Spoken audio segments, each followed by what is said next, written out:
नमस्कार साथियों, मैं कुशाल सोलंकी हिंदी व्याकरण कक्षा में आप सभी का हार्दिक अभिनंदन करता हूं। आज हम पढ़ने जा रहे हैं अलंकार। ठीक है, तो अलंकार क्या होता है, क्या उसका प्रयोग होता है, वो सारी बातें आज हम चर्चा करेंगे। और अलंकार आपके लिए जो है वो बहुत महत्वपूर्ण भी हो जाते हैं। क्यों महत्वपूर्ण हो जाते हैं? क्योंकि अलंकारों के बिना किसी भी काव्य का वर्णन नहीं किया जा सकता।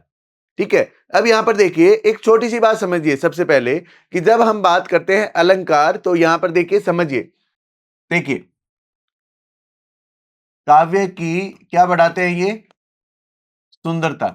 सुंदरता बढ़ाने वाले, काव्य की सुंदरता बढ़ाने वाले शब्द, काव्य की सुंदरता बढ़ाने वाले शब्द क्या कहलाते हैं? अलंकार कहलाते हैं। काव्य की सुंदरता, ध्यान रखना दोस्तों, मैं बात कह रहा हूं काव्य की। काव्य का मतलब क्या हुआ? कविता, या फिर जिसको हम कहें पद्य भाग। ठीक है, काव्य का मतलब क्या हुआ? कविता, या फिर जिसको हम कहें पद्य भाग। काव्य की सुंदरता बढ़ाने वाले शब्द जो होंगे उनको हम क्या कहेंगे? उनको हम कहेंगे अलंकार। ठीक है, अलंकार का अगर हम बात करें तो ये देखिए, अलम और कार, दो प्रकार के शब्द जो हैं ये आपस में मिलकर बने हैं, तब आपके शब्द बना अलंकार। ठीक है, अलंकार का शाब्दिक अर्थ जो होता है, अलंकार का शाब्दिक अर्थ, ठीक है, इसका शाब्दिक अर्थ होता है, इसका शाब्दिक अर्थ होता है, क्या होता है इसका अलंकार का शाब्दिक अर्थ? गहने। अलंकार का शाब्दिक अर्थ होता है गहने, आभूषण। अलंकार का शाब्दिक अर्थ जो है वो होता है गहने या फिर आभूषण। जिस प्रकार एक महिला जो है वो यदि सारे गहने पहन लेती है तो वह उसकी सुंदरता बढ़ जाती है, उसकी सुंदरता जो है वो और बढ़ जाती है। उसी प्रकार काव्य में जब अलंकारों का प्रयोग होता है तो सुंदरता बढ़ जाती है। ठीक है, काव्य में जब अलंकारों का प्रयोग होता है तो सुंदरता बढ़ जाती है, चमत्कार आ जाता है। तो अब आपको यहां यह देखना है कि शाब्दिक अर्थ होता है गहने या आभूषण। शाब्दिक अर्थ हमारे इसके क्या होता है? गहने या फिर आभूषण। ठीक है, फिर अगर इसकी हम बात करें, इसके बारे में परिभाषा, तो वापस वही बता दूं, काव्य की सुंदरता को बढ़ाने वाले शब्द अलंकार कहलाते हैं। ठीक है, काव्य की सुंदरता बढ़ाने वाले शब्द क्या कहलाते हैं? अलंकार। तो अब यहां पर आचार्य केशव ने देखिए क्या कहा है।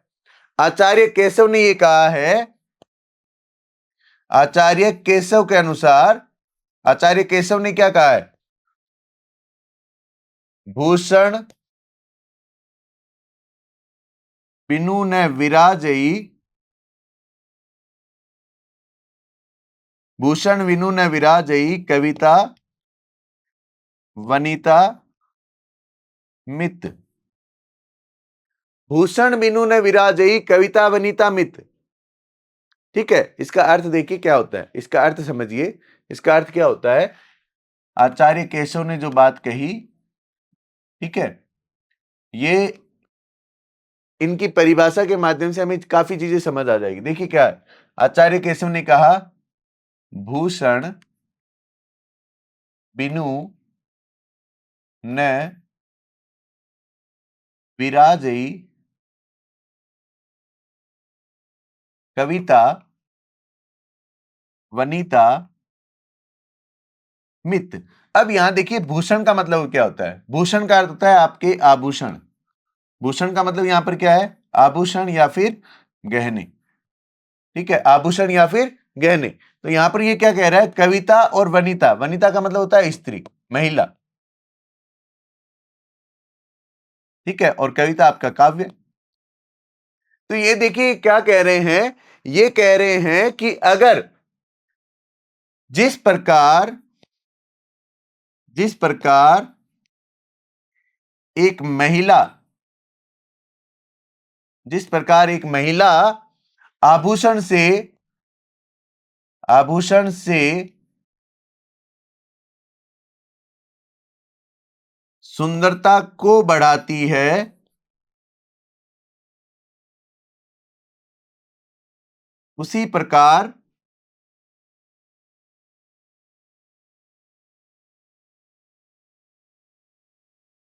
उसी प्रकार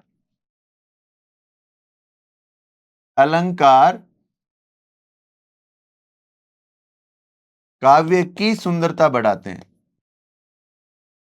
काव्य की सुंदरता बढ़ाते हैं। बात आई समझ में? काव्य की सुंदरता बढ़ाने वाले जो शब्द होते हैं उनको हम क्या कहते हैं? अलंकार। काव्य की, बात याद रखना, काव्य की सुंदरता बढ़ेगी। ठीक है, पद्य भाग, कविता की सुंदरता बढ़ाएंगे। और कैसे बढ़ाएंगे? ये हम बढ़ाएंगे अलंकारों से। ठीक है, ये हम किससे बढ़ाएंगे? अलंकारों से। ठीक है दोस्तों, तो देखिए अलंकार में अगर हम बात करें भेदों की, तो अलंकार में हमारे मुख्यतः दो भेद हैं।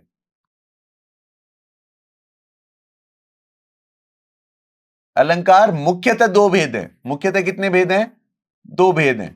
ठीक है, कौन सा है? पहला है शब्दालंकार। पहला हमारा कौन सा है? शब्दालंकार। और दूसरा है हमारा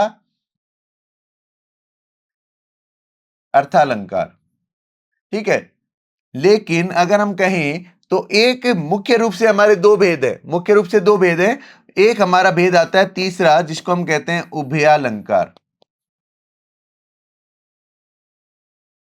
जिसका प्रयोग नहीं के बराबर होता है।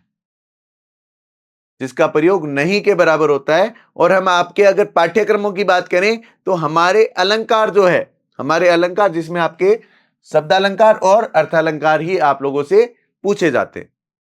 ठीक है, आप लोगों से पूछे जाते हैं। या तो आपको कौन से पूछेंगे? या तो शब्दालंकार पूछेगा या फिर अर्थालंकार पूछेगा। ठीक है दोस्तों, तो अब बात करते हैं हमारे शब्दालंकार की।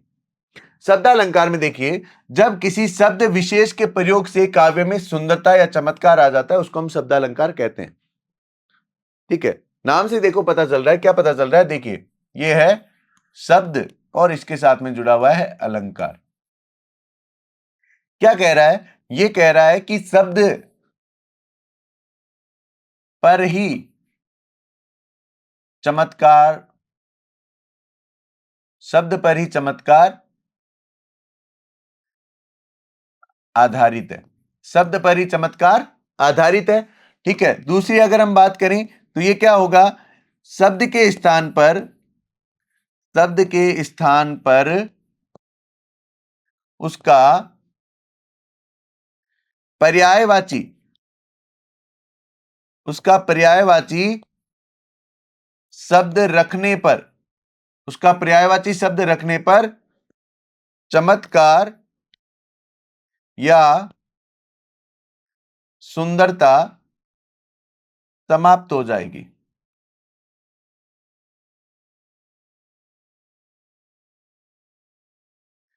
कहने का अर्थ क्या है? कहने का अर्थ यह है कि शब्दालंकार में काव्य की सुंदरता जो है वो केवल और केवल किस पर निर्भर करती है? शब्द पर निर्भर करेगी। किस पर निर्भर करेगी? शब्द पर। अगर उस शब्द के स्थान पर आपने उसका पर्यायवाची रख दिया तो काव्य में सुंदरता, जो चमत्कार बन रहा है, वो समाप्त हो जाएगा। ठीक है, वो चमत्कार जो है वो समाप्त हो जाएगा। तो यहां आपको यही समझने वाली जरूरत है सबसे ज्यादा, कि काव्य की सुंदरता तो बढ़ा रहे हैं, कौन बढ़ा रहे हैं? शब्दालंकार बढ़ा रहे हैं और अर्थालंकार बढ़ा रहे हैं। ठीक है, दोनों भेदों के नाम बता दिए। अब यहां पर बात आ जाए शब्दालंकार। शब्दालंकार का मतलब हो गया शब्द को इंपॉर्टेंस देनी है, शब्द को महत्व दिया जाएगा। शब्द जो होगा उस शब्द पर ही पूरा का पूरा चमत्कार, काव्य की सुंदरता निर्भर करेगी। और अगर आपने वहां से शब्द हटा लिया, शब्द हटा लिया, उसके स्थान पर पर्यायवाची रख दिया, तो आपकी सुंदरता समाप्त हो जाएगी। ठीक है दोस्तों, तो अब बढ़ते हैं हमारे शब्दालंकार के भेदों पर। शब्दालंकार में कौन कौन से भेद हमें पढ़ने हैं, नाम देखिए। सबसे पहले है हमारा अनुप्रास, फिर उसके बाद में यमक, फिर उसके बाद श्लेष, और अंतिम हमारा पुनरुक्ति प्रकाश। ये चार जो है भेद, ये भेद हमें पढ़ने हैं। इन चारों भेदों को पढ़ना है। कौन सा है? अनुप्रास है, यमक है, श्लेष है, पुनरुक्ति प्रकाश है। ठीक है, अनुप्रास, यमक, श्लेष, पुनरुक्ति, ये चार अलंकार हमें पढ़ने हैं। अभी शब्दालंकार में ये चार अलंकार हमें पढ़ने हैं। ये शब्दालंकार के भेद हैं। पक्का? ठीक है, तो देखिए, अब देखिए सबसे पहले अनुप्रास। अनुप्रास अलंकार, ठीक है, जब किसी काव्य को सुंदर बनाने के लिए, ठीक है, अब यहां क्या होगा, इसकी आप परिभाषा यूं भी समझ सकते हैं कि जब जब काव्य में, जब काव्य में एक वर्ण, ध्यान सुनना, मैंने क्या लिखा है? एक वर्ण एकाधिक, एक से अधिक, जब काव्य में एक वर्ण एकाधिक बार आए,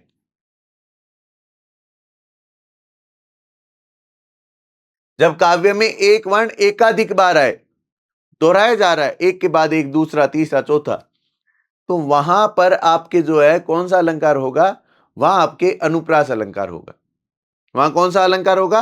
अनुप्रास अलंकार होगा। एक शब्द एक से अधिक बार आना चाहिए, ठीक है। एक वर्ण है, एक वर्ण जो है वो मेरा एक से अधिक बार आना चाहिए, ठीक है। उस शब्द का पहला वर्ण हो वो भी लगातार आए, ठीक है। अंतिम वर्ण हो उसमें भी अगर है, ठीक है। तो अनुप्रास अलंकार का मतलब हो गया जब काव्य में एक वर्ण एकाधिक बार आए, ठीक है, एकाधिक बार लगातार आए, एकाधिक बार, एक से अधिक बार लगातार आए, वहां पर कौन सा अलंकार होगा? अनुप्रास अलंकार होगा। उदाहरण से समझते हैं, क्योंकि उदाहरण ही आपसे पूछे जाएंगे, उदाहरण ही आपको लिखने होंगे, तो उदाहरण से समझते हैं। देखिए, सबसे पहला उदाहरण देखिए, रघुपति राघव राजा राम, रघुपति राघव राजा राम, है ना। तो अब यहां पर देखिए रघुपति, रघुपति में देखिए जो वर्ण बार बार आ रहा है, 1 2 3 4, तो मैं यहां कह सकता हूं र वर्ण की आवृत्ति, र वर्ण की आवृत्ति। आवृत्ति का मतलब क्या हो गया? दोहराया जा रहा है। आवृत्ति का मतलब क्या हो गया? दोहराया जा रहा है। र वर्ण बार बार आ रहा है, तो र वर्ण के बार बार आने की वजह से यहां कौन सा हुआ? अनुप्रास। अब यहां पर अगर मैं देखिए राम के स्थान पर, राम के स्थान पर यदि उनका मैं पर्यायवाची रख दूं, ठीक है, राम के स्थान पर यदि मैं उनका पर्यायवाची रख दूं, ठीक है, जिसमें अगर मान लीजिए ये आ जाए भरत अग्रज आ जाए, ठीक है, भरत अग्रज आ जाए, तो यहां पर भय आते ही यहां का चमत्कार समाप्त हो जाएगा, ठीक है। दशरथ नंदन आ जाए, दशरथ लिख दिया, तो आते ही यहां पर क्या हो जाएगा? दय आया, दय आते ही चमत्कार समाप्त। मतलब कहने का अर्थ है जहां पर आपके वर्ण की आवृत्ति हो रही हो और उसका मैं पर्यायवाची लिखूं, रखते ही पूरा अर्थ बदल जाएगा, तो वो चमत्कार खत्म हो जाएगा, टूट जाएगा, ठीक है। जैसे आप जो है वो बहुत मग्न होकर नृत्य कर रहे हैं, ठीक है, और अचानक से म्यूजिक सिस्टम बंद हो जाए, लगता है ना बुरा, लगेगा ना बुरा। तो यही तो बात हो रही है, यहां ये कह रहा है कि अगर काव्य में एक वर्ण लगातार आ रहा है और बीच में अचानक से दूसरा वर्ण आ जाए, तो वहां पर जो चमत्कार बन रहा है, जो सुंदरता बन रही है, वो टूट जाएगी। और यहीं पर हमारा अनुप्रास अलंकार आता है। जब काव्य में एक वर्ण एक से अधिक बार आता है तो वहां पर अनुप्रास अलंकार होता है। वहां पर कौन सा अलंकार होता है? अनुप्रास अलंकार होता है। उदाहरण देखिए दूसरा, मुदित महापति मंदिर आए। अब देखिए आय में है नहीं, तो आय वाला क्या हो जाएगा? गलत, ठीक है। अब यहां पर देखिए 1 2 3 आ गया, लगातार लगातार आ गया, तो यहां पर कौन सा हो गया? ये हो गया आपका अनुप्रास। दूसरे में देखिए चारु चंद्र चंचल, चारु चंद्र चंचल आ गया ना, च च च, एक से अधिक बार आने चाहिए, तो यहां पर भी कौन सा हुआ? अनुप्रास। फिर देखिए उदाहरण, तरनी, तनुजा, तट, तमाल, तरवर, बहु, छाए। तरनी, तनुजा, तट, तमाल, तरवर, तय वर्ण की आवृत्ति, और तय वर्ण की आवृत्ति की वजह से यहां पर कौन सा अलंकार हुआ? अनुप्रास अलंकार हो जाता है। कौन सा अलंकार होगा? अनुप्रास अलंकार यहां पर हो जाता है। उम्मीद कर रहा हूं अनुप्रास अलंकार आप लोगों को समझ में आया होगा, ठीक है। अनुप्रास समझ आ गया, तो अब हम चलते हैं अनुप्रास से अगले, जो हमारा इसका भेद है। कौन सा भेद है? उस भेद का नाम है यमक अलंकार, ठीक है। यमक अलंकार में देखिए क्या होगा, यमक, ठीक है। अब यमक में हमें क्या करना है? देखिए यमक में अर्थ होता है कि अगर हम यहां देखें तो शब्द जो है, शब्द शब्द ध्यान से सुनना। अब अनुप्रास में तो एक वर्ण आ रहा था, अब क्या होगा? शब्द आएगा क्या? एकाधिक, शब्द एकाधिक बार, शब्द आएगा एकाधिक बार, और अर्थ जो है, अर्थ भिन्न भिन्न, मतलब अर्थ जो है उनका भिन्न भिन्न होना जरूरी है। शब्द जो आ रहा है, शब्द आने के बाद में उसका अर्थ भी भिन्न भिन्न होना जरूरी है। मतलब एक शब्द आ रहा है, उसके बाद में दूसरा शब्द आ रहा है, लेकिन दोनों शब्दों का अर्थ अलग होना चाहिए। अर्थ अलग होगा तो वहां यमक अलंकार बनेगा। ठीक है, ठीक है, आते देखिए, सुनिए। जहां पर एक शब्द की आवृत्ति और अर्थ प्रत्येक बार भिन्न हो, एक शब्द की आवृत्ति हो, एक शब्द आएगा उसके बाद में प्रत्येक एक शब्द होगा, उसकी आवृत्ति होगी, एक बार आ गया, दो बार आ सकता है, तीन बार आ सकता है, लेकिन उसके अर्थ जो है वो अलग होंगे। अर्थ अलग होंगे, इसका मतलब वहां पर यमक अलंकार है। अर्थ अलग होंगे वहां पर, इसका मतलब कौन सा अलंकार हुआ? यमक अलंकार हुआ। अर्थ अलग होना जरूरी है, और अगर इसके स्थान पर आप उसका पर्यायवाची रख दो, खत्म हो जाएगा। उसका पर्यायवाची शब्द रखो, रखते ही समाप्त हो जाएगा चमत्कार। तो उस चमत्कार को देखने के लिए देखिए यहां पर आते हैं। ठीक है, उदाहरण देखिए क्या कह रहा है। कनक कनकते सो गुनी मादकता अधिकाय। कनक कनकते सो गुनी मादकता अधिकाय, या खावे बोराय जग या पावे बोराय। कनक कनकते सो गुनी मादकता अधिकाय। यहां पर देखिए कनक, दो शब्द हैं, है ना? तो देखिए पहले कनक का अर्थ क्या है और दूसरे कनक का अर्थ क्या है। कनक कनकते सौ गुनी मादकता अधिकाय, या खाए बोराय। तो खाए का अर्थ है, इसका मतलब यहां पर क्या होगा? यहां पर होगा धतूरा।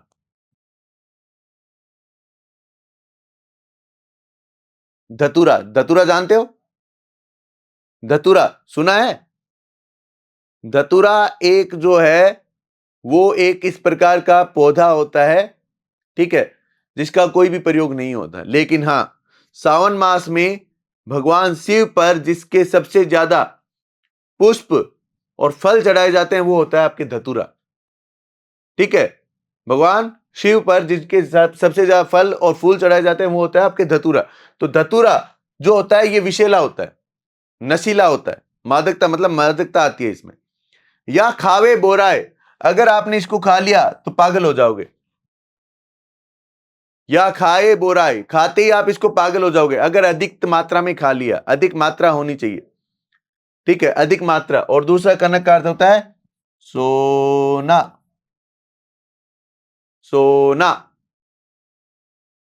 नींद वाला नहीं, गोल्ड, सोना। अगर एक किसी व्यक्ति को सोना लाखों गुना मिल जाए, ठीक है, 1000 गुना मिल जाए, लाखों गुना मिल जाए, तो वो क्या करेगा? वो पागल हो जाएगा। या खावे बुराए जग या पावे बुराए, या तो उसको मिलेगा, अगर वो मिलेगा तब पागल हो जाएगा। अगर खूब सारा सोना मिल जाएगा तो इंसान तब पागल हो जाएगा, और अगर खूब सारा धतूरा खा लिया तो इंसान पागल हो जाएगा। अब सोचिए, जो कनक शब्द है, इस कनक के स्थान पर, इस कनक के स्थान पर यदि मैंने सोना शब्द लिख दिया, तो क्या यहां पर इसका जो है, क्या यहां इसका जो है वो चमत्कार बनेगा? नहीं बनेगा। यहां इसका चमत्कार जो है वो समाप्त हो जाएगा। इसका चमत्कार जो है वो समाप्त हो जाएगा। ठीक है, दूसरा उदाहरण देखिए। तीन बेर खाती थी वे तीन बेर खाती है। तीन बेर खाती थी वे तीन बेर खाती है, ये यहां पर जब औरंगजेब की पत्नियां जो है, ठीक है, शिवाजी के आतंक से औरंगजेब की पत्नियों के साथ में कैसा व्यवहार हो गया था, मतलब वो कैसा सोचने लग गई थी, कितनी डरने लग गई थी, उसका वर्णन यहां पर कवि भूषण जी ने किया है। अपनी इस पूरी कविता में उन्होंने यमक अलंकार का सुंदर प्रयोग किया है। पूरी पंक्तियों में आपके यमक अलंकार आती है, पूरी पंक्तियों में। ठीक है, पूरी पंक्तियां क्या है देखिए, पूरी पंक्तियां क्या है सुनिए। ऊंचे घोर मंदिर के अंदर रहन वाली ऊंचे घोर मंदिर के अंदर रहती है, कंदमूल भोग करे कंदमूल भोग करे, विजन डुलाती थे विजन डुलाती है। भूषण शिथिलंग भूषण शिथिलंग, विजन डुलाती थी वे विजन डुलाती है। भूषण बनत वीर शिवराज तेरे त्रास, नगन जड़ाती थी वे नगन जड़ाती है। ठीक है, उसी में से ये पंक्ति ली गई है। तीन बेर खाती थी वे तीन बेर खाती है। तीन बेर खाती थी वे तीन बेर खाती थी वे तीन बेर। अब ध्यान देखिए, पहले तीन बेर का अर्थ क्या है? यहां पर है अलंकार जो है यहां पर इस बेर शब्द में है। ठीक है, तीन का अर्थ वही आएगा, लेकिन बेर शब्द में आपके यमक अलंकार है। बेर का देखिए मतलब क्या हुआ? तीन बेर, जो तीन में तीन बार भोजन करती थी, 3 बेर खाती थी वे, जो दिन में 3 बार भोजन करती थी, 3 बार खाना खाती थी, 3 बेर खाती है। अब वो एक फल बेर, उसकी संख्या कितनी हो गई? 3। मतलब वो अब केवल 3 बेर एक फल होता है, वो छोटा सा,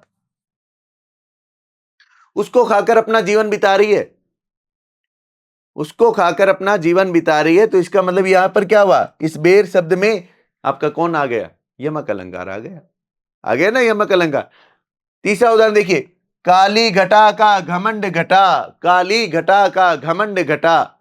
अरे घटा, काली घटा बादल, और दूसरा घटा मतलब कम होना।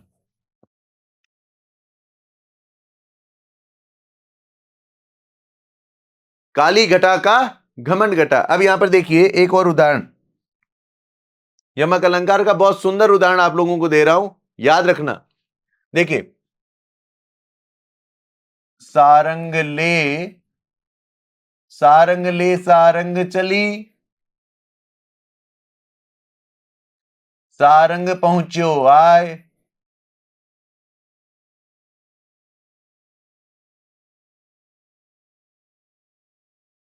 सारंग सारंग में दियो,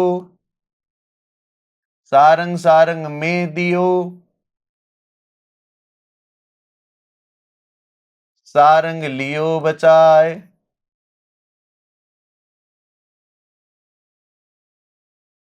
सारंग ले सारंग चली, सारंग पहुंच्यो आए, सारंग सारंग में दियो, सारंग लियो बचाए। अब यहां पर देखिए, सारे जो सारंग है उनमें से आपको विशिष्ट अर्थ मिलेंगे। ठीक है, मैं यहां नंबर लगा देता हूं, 1 2, ये 1 2 3 4 5 और 6। ठीक है, तो अब यहां देखिए, सबसे पहले नंबर 1, सारंग, सारंग ले सारंग चली। ठीक है, पहले सारंग का अर्थ हो गया घड़ा, दूसरे सारंग का अर्थ है स्त्री या सुंदर महिला। नंबर 3 पे सारंग पहुंचो आए, तीसरे सारंग का अर्थ है बादल, तीसरे सारंग का अर्थ है बादल। नंबर 4 पे अगर हम कहें सारंग सारंग में दियो, ठीक है, नंबर 4 पे आपका सारंग आ जाएगा, इसका अर्थ होगा ओढ़नी। नंबर 5 पे जो सारंग है उसका अर्थ वापस वही आएगा घड़ा। नंबर 6 वापस आ जाएगा ओढ़नी। ठीक है, तो देखिए सारंग के 1 2 3 और 4, 4 अर्थ हो गए। सारंग के क्या हो गए? 4 अर्थ हो गए। तो यहां पर आपके कौन सा हो गया? यमक अलंकार। ठीक है, यहां पर आपके कौन सा हो गया? यमक अलंकार। अब यमक अलंकार के बाद आगे बढ़ते हैं श्लेष अलंकार पर। ठीक है, श्लेष अलंकार का अर्थ होता है, श्लेष का अर्थ होता है चिपकना। श्लेष का अर्थ क्या होता है? चिपकना। ठीक है, जिससे चिपके हुए अर्थ निकले, जिससे क्या होगा? चिपके हुए अर्थ निकले। तो हम इसमें यह भी कह सकते हैं अनेकार्थी शब्द वाला। अनेकार्थी शब्द भी हो सकते हैं। ठीक है, मतलब एक शब्द से अनेक अर्थ निकलेंगे। ठीक है, एक शब्द से अनेक अर्थ निकलेंगे। अभी तक पहले क्या था? देखिए, सबसे पहले अनुप्रास में एक वर्ण की आवृत्ति, अनुप्रास में क्या था? एक वर्ण की आवृत्ति।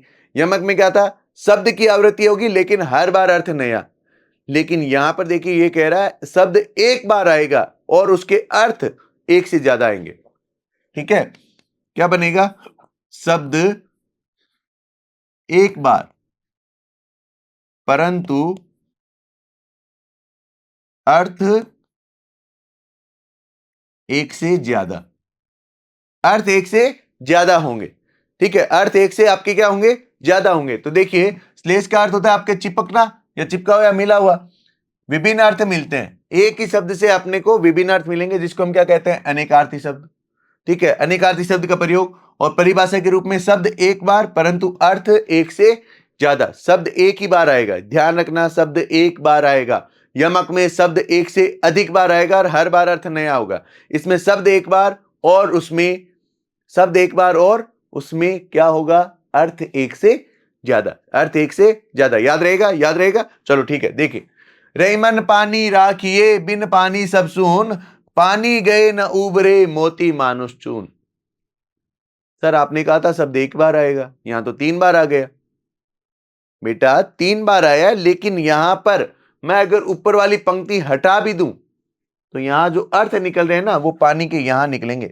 किन के संदर्भ में निकलेंगे? देखो, मोती, मानस और चून, इन 3 के संदर्भ में पानी के 3 अलग अलग अर्थ निकलेंगे। ध्यान से देखना। नंबर 1 देखिए, मोती, तो पानी का अर्थ मोती के संदर्भ में क्या हो गया? चमक, मोती के संदर्भ में। ठीक है, ब्रैकेट में इसलिए लिख रहा हूं ताकि आपको आसानी रहे। ठीक है, फिर इसके बाद देखिए, पानी का मानस, मानस के संदर्भ में इसका अर्थ हो गया इज्जत। मानस के संदर्भ में पानी का अर्थ हो गया इज्जत।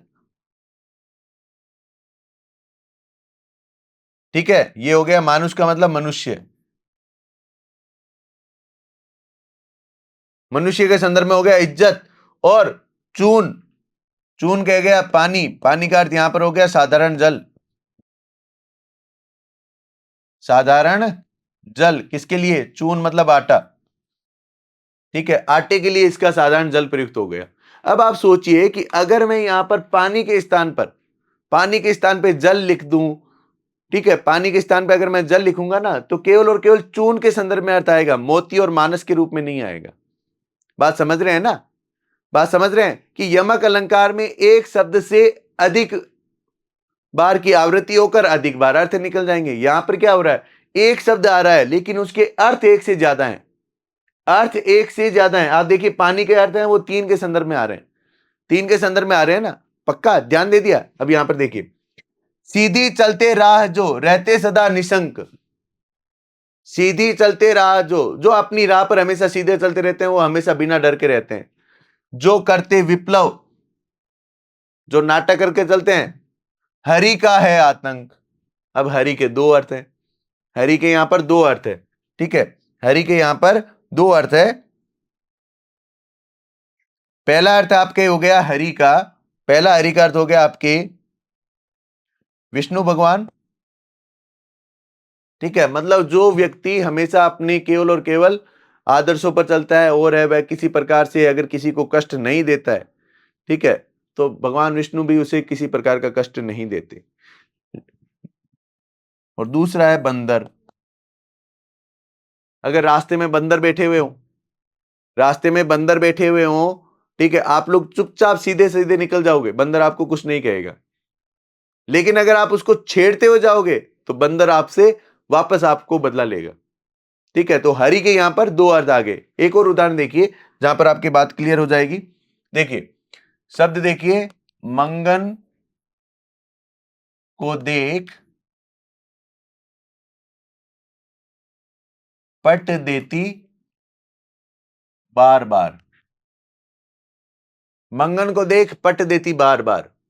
मंगन को देख पट देती बार बार, तो यहां पर ये देखिए, मंगन का अर्थ होता है मांगने वाला, यहां पर पट है, इसके 2 अर्थ हो जाएंगे।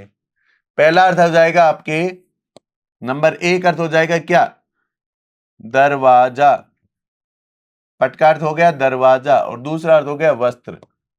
ठीक है, वस्त्र। मंगन का अर्थ होता है मांगने वाला। मंगन का अर्थ क्या हुआ? मांगने वाला। मतलब मांगने वाले को आकर देख, आते हुए देखते हैं तो अनेक लोग जो होते हैं वो तो क्या करते हैं? दरवाजा बंद कर लेते हैं। अनेक लोग होते हैं वो तो क्या करते हैं? दरवाजा बंद कर लेते हैं। ठीक है, कुछ लोग होते हैं वो क्या करते हैं? पुराने कपड़े लाकर देते हैं। पुराने कपड़े लाकर देते हैं। तो मंगन को देख पट देती बारदार, तो पट में यहां पर आपके कौन सा आ गया? श्लेष अलंकार। ठीक है, श्लेष अलंकार आ गया। अब आते हैं हमारे शब्दालंकार के सबसे अंतिम भेद, कौन सा है? पुनरुक्ति प्रकाश। पुनरुक्ति प्रकाश में क्या होगा? अभी तक आप लोगों ने जो पढ़ा उसमें वापस मैं आपको दोहरा देता हूं। देखिए, नंबर 1 अनुप्रास की मैं बात करूं तो अनुप्रास में एक वर्ण एकाधिक। नंबर 2 हमने पढ़ा यमक। यमक में क्या था? एक शब्द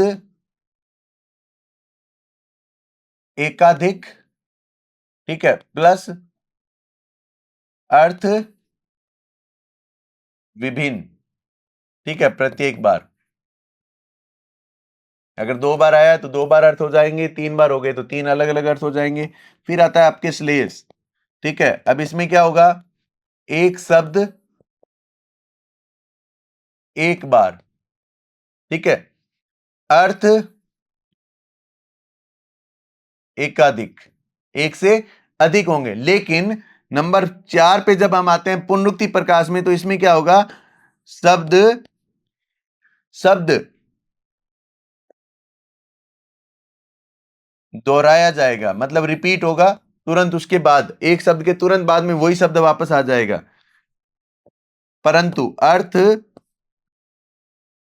अर्थ एक ही होगा, मतलब अलग अलग नहीं निकलेगा। अलग अलग निकलेगा तो यमक हो जाएगा। अगर एक ही रह रहा है तो आपको उसको छेड़ने की जरूरत नहीं है। वहां पर कौन सा अलंकार होगा, पुनरुक्ति प्रकाश। पुनरुक्ति, बात को दोबारा कह दिया, पुनर मतलब दोबारा, ठीक है, उक्ति मतलब कथन। तो अब देखिए क्या होगा, पुनरुक्ति एक ही शब्द दो बार और दोनों बार अर्थ एक ही हो। एक ही शब्द दो बार आ जाए लेकिन दोनों बार अर्थ एक ही हो, लगातार आना चाहिए, ठीक है। तो वहां पर क्या कौन सा हो जाएगा, वहां पर आपके हो जाएगा पुनरुक्ति प्रकाश अलंकार। अब देखिए, मधुर वचन कही कही परितोषी। कही कही का मतलब दोनों में एक ही है, कहना। कही कही का अर्थ दोनों में एक ही है, कहना, ठीक है। दूसरे में देखिए, थी ठोर ठोर विहार करती। थी ठोर ठोर विहार करती, तो ठोर ठोर दोनों का अर्थ एक ही है, स्थान, ठीक है। अन्य उदाहरण देखो, तीसरा उदाहरण मैं बता देता हूं, ठीक है। तीसरे उदाहरण देखिए, घेर घेर घोर गगन, ठीक है, घेर घेर घोर गगन।